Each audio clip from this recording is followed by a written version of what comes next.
And we're back, guys. I'm your host, Good Energy. How's everyone doing? Let's head to Beijing. I feel great. Just ran 15 miles. Now, let's get into this semifinal matchup, the clash of the Americans. Amanda Anisimova taking on Coco Gauff. Are you guys ready? Listen, I've been trying to upload this video for like 2 hours now. Now, Amanda, look, she's right on Coco's heels for the top ranked American. Two slam final appearances this year. She's 0 for 2, but you have to appreciate the journey. And I think Kobe Bryant said it best, right? Rest in peace. When you're reflecting, when you're looking back, a lot of times it's not about the championship, right? Once you win the title, you have it. But you always remember the journey, the blood, sweat, the tears that it took to get to that title. And I think Amanda being back where she belongs, she's big time.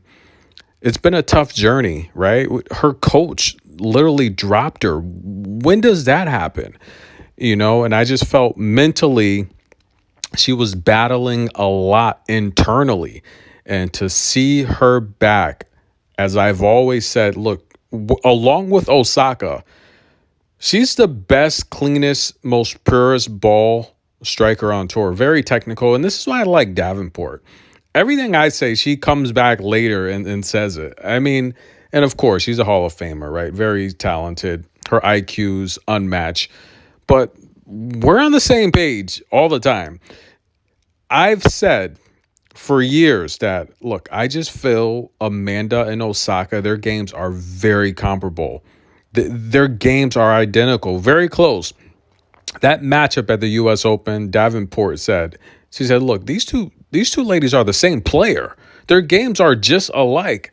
And when you're watching tennis and you can point out these things, I just think it's beautiful. I think she's always on point, and we agree on so many things. It's scary. But I agree. And I think that match Coco had against Osaka at the U.S. Open, very tough match. Amanda's going to be a tough opponent as well. She's a very powerful ball striker. She's underrated. She's clean. She can beat you mid-court. She can beat you deep. And it's effortlessly. She's got so much power. I mean, she's very heavy on the upper body. She's got a lot of strength. That's why she has been able to frustrate Sabalenka without the movement, because it's all upper body, it's all strength, it's all technique. And it's going to be a tough match. Now, Coco, on the other hand, listen, guys, 42 wins. She's creeping on 50 wins again, which would be her third straight 50-win season. She's only got 13 losses. Last year, she was 54-17 in the 23 season, that historic season, 51-16. So she could potentially get out of this year with 50 wins and less losses than last year. Yeah, to think around March, before Clay's season started, before she hit 21, a lot of people were concerned. Like, hey, what's going on? She hasn't won a title since the United Cup. And boom, the Clay season, she went on a tear. And look, she's been playing solid. She's won 8 of her last 10 matches. Of course, the 2 losses, Osaka at the U.S. Open, round 16. And at Cincy, the quarterfinal against Jasmine Paolini. Amanda, on the other hand, she's won 9 of her last 10. That only loss coming to Sabalenka at the U.S. Open. But first, guys, let's take a look at big game Jessie P taking on Linda Noskova. It's going to be a good matchup here, guys. Now, I thought Cartel would take out Noskova. I really did. I thought she could at least, even though Linda owned the head-to-head previously. Now it's 2-love. Pegula, she's played great tennis. Ayla Tomljanovic, Emma Raducanu. By the way, go check out the Emma short I just posted. Marta Kashuk in 3. Emma went 3.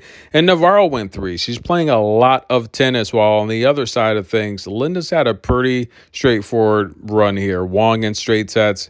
Queenwin had to retire. Potapova in straight sets. Cartel in straight sets. The head-to-head's 1-1. They've played this year at Bad Homburg, where Pegula dominated, and Dubai. Noskova won that.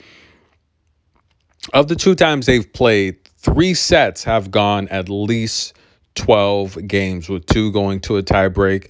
Listen, guys, I like Pegula to win this match. When it comes to ball striking, she's up there with the best of the best. She's elite. And I think Pegula is going to be able to make the adjustments needed to defeat Linda. Linda, look, she's got a great baseline game. Inside the baseline, this is where Pegula is going to excel. I think her angle's going to be too much for Linda. I'll take Pegula to win.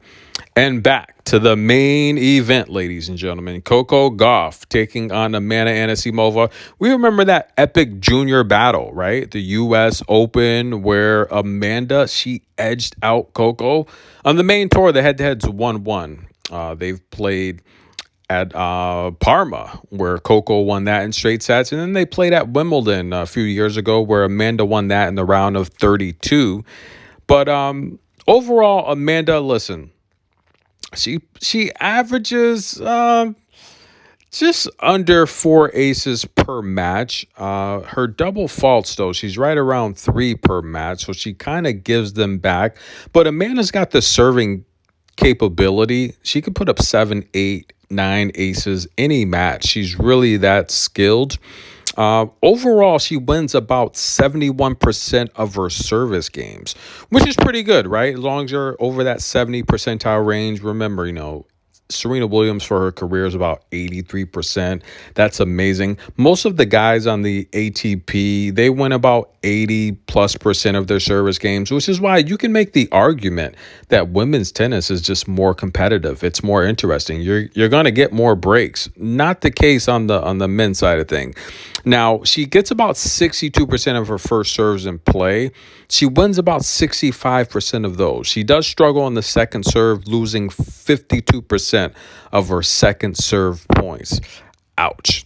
Now, in terms of defense, Amanda wins about 45% of her return points. Her first return points, about 38%.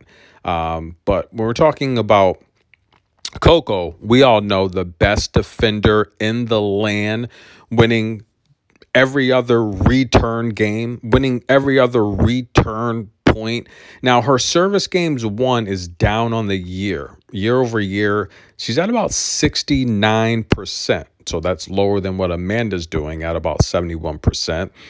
Coco, look, the double faults have decreased. I mean, Coco's got 347 double faults on the year. Amanda's got about 230, but Amanda, look, she can give you 3 to 4 double faults a match. So I think in the double fault category, I think that's probably going to cancel each other out. This is a matchup here where I've said in the previous video, I don't think Amanda can give Coco 14 opportunities to break her. Right? Jasmine was 3 for 14. I felt Jasmine should have won the match. She just didn't convert where she needed to. Amanda had 4 aces, 4 double faults. She won about 64% of her first serves, lost 42% of the second serve. Coco last time out against a really good shot maker, 3 aces, 4 double faults. She got 77% of her first serves in play. If she gets her first serves in play like that against Amanda, I don't see how she's going to lose the match. She won 61% of her first serve, 73% of the second serve, 9 opportunities to break Ava Liz. And I think this match is going to come down to this, right? I think Amanda, even though she's wrapped up, she's playing well. She's just beat one of the best movers on tour, so I don't think she's hindered. I think she's right where she wants to be. This is the type of matchup where Coco's shown you that she can go deep in the rally. She owns the fastest serve here in Beijing. She looked comfortable on the line. She looks mentally focused, and I think she's in a good space. I think just the trip outside the United States and China, playing these earlier matches, I just think it gave her like a calmness, like a inner peace that we haven't seen in a while. And she looks very, very mentally prepared to defend this title here. I think Amanda's game, look, she's deep. She's great from the baseline. She's great inside the baseline. Her mental toughness lately, especially this year, this season, has been unmatched. I've never seen her in such a great place.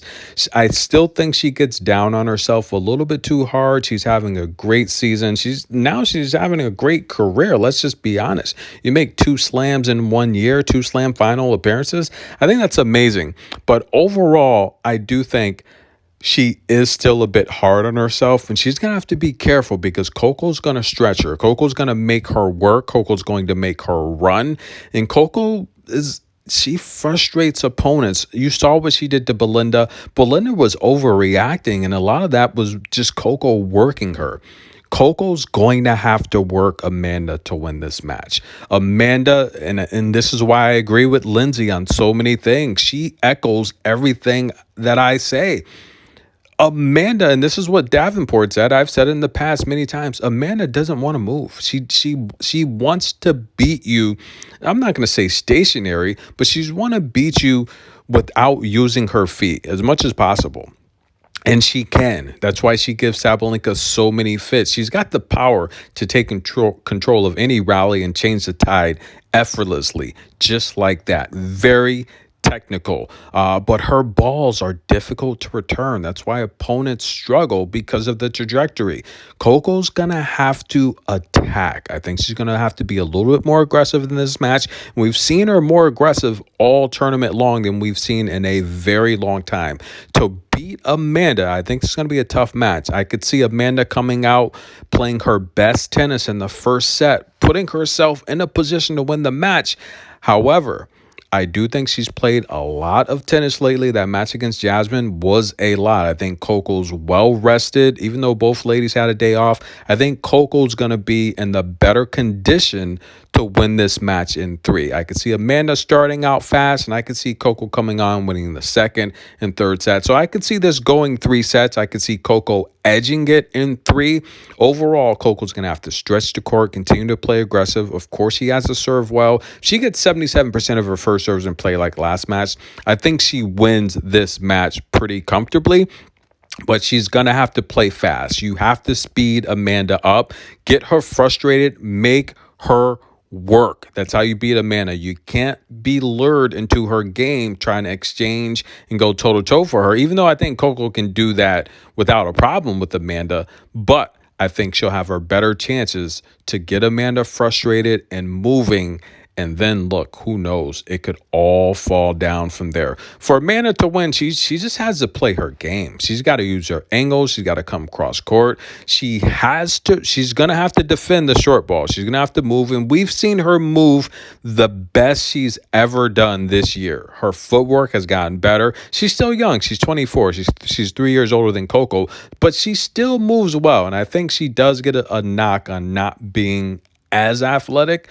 And she's not compared to Coco and Layla, the Jasmine Polinis, but we just saw her beat Jasmine. And she did hustle against Jasmine. So I think she can move. Her movement is underrated, but Coco is going to have to stretch her, mixing short balls, play aggressive, continue that aggressive ball striking. I think she'll be fine. And again, for Amanda to win, she's going to have to defend the short ball. She's going to have to not get frustrated when things aren't going her way. She's going to have to serve well, try to reduce her 3 to 4 double faults, and gain whatever Coco can give her back in double faults. But overall, I think Amanda starts fast, but I think Coco edges it. I like Coco Gauff to win this match and defend her title, possibly setting up a showdown with big game Jesse P. I'm your host, Good Energy. Like the video, show some love.